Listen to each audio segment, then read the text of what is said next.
انطلاق محاكمة رئيس تيسلا وتويتر إيلون ماسك بتهمة الاحتيال. بدأت محاكمة إيلون ماسك الثلاثاء في سان فرانسيسكو باختيار أعضاء هيئة المحالفين الذين يستعين عليهم تقييم ما إن كان رئيس تيسلا وتويتر قد كتب تغريدة احتيالية عام 2018 كما يتهمها المستثمرون. وتعود الأطوار القضية إلى غشت 2018 عندما غرد ماسك بأنه يريد إخراج تيسلا من البورصة لأن له ما يكفي من التمويل للقيام بذلك، وتسبب ذلك في تأرجح سعر سهم الشركة بشكل حاد بضعة أيام. وقال القاضي إدوارد تشيتين للمحالفين المحتملين يزعم المدعوون بأن هذه التغريدات كانت خاطئة من حيث الوقائع وأثرت بشكل مصطنع على سعر سهم تسلا وأسهم أخرى.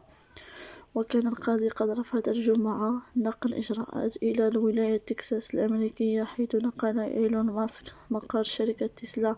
وجادل محامي ماسك بأن $1,000,000,000 يمكنه التمتع بمحاكمة محايدة في سان فرانسيسكو، حيث اشترت تويتر في أواخر أكتوبر وتعرض لانتقادات واسعة لقراراته من سياسة إدارة محتوى المنصة إلى تسريح جميع الموظفين. وقال محامون في طلبهم في الأشهر الأخيرة: أغرق الإعلام المحلي هذه المنطقة بقصص متحيزة وسلبية عن ماسك. وأضاف: الصحافة المحلية خلافا لطريقتها المعتادة في تغطية الخطط الاجتماعية ألقت باللوم على ماسك شخصيا في تقليص عدد الوظائف، بل اتهمته بخرق القانون. وشارك مسؤولون منتخبون محليون من بينهم رئيسة البلدية سان فرانسيسكو في احتجاجات ضده. لكن القاضي إدوارد تشيتين اعتبر الجمعة أنه يمكن تشكيل هيئة المحلفين المحايدة في مدينة كاليفورنيا، ومن المقرر أن تستمر المحاكمة 3 أسابيع وإيلون ماسك مدرج في قائمة الشهود. وفي القرار السابق متعلق بهذه القضية حكم القاضي بأن التغريدة 2018 الشهيرة يمكن اعتبارها كاذبة ومضللة.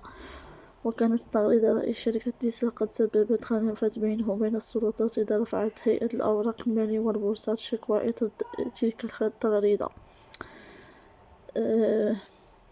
وأجبرته الهيئة التي تشرف على البورصة حينها على التخلي عن رئاسة مجلس إدارة تيسلا ودفع غرامة قدرها 20 مليون دولار. وطالبت لاحقا بأن تتم موافقة مسبقة على تغريداتها المتعلقة بنشاط تيسلا من قبل محامي مختص. وقد حاول إيلون ماسك في الربيع إبطال هذا القرار دون جدوى. لا تنسوا الاشتراك في القناة وتفعيل زر الجرس ليصلكم كل ما هو جديد إن شاء الله.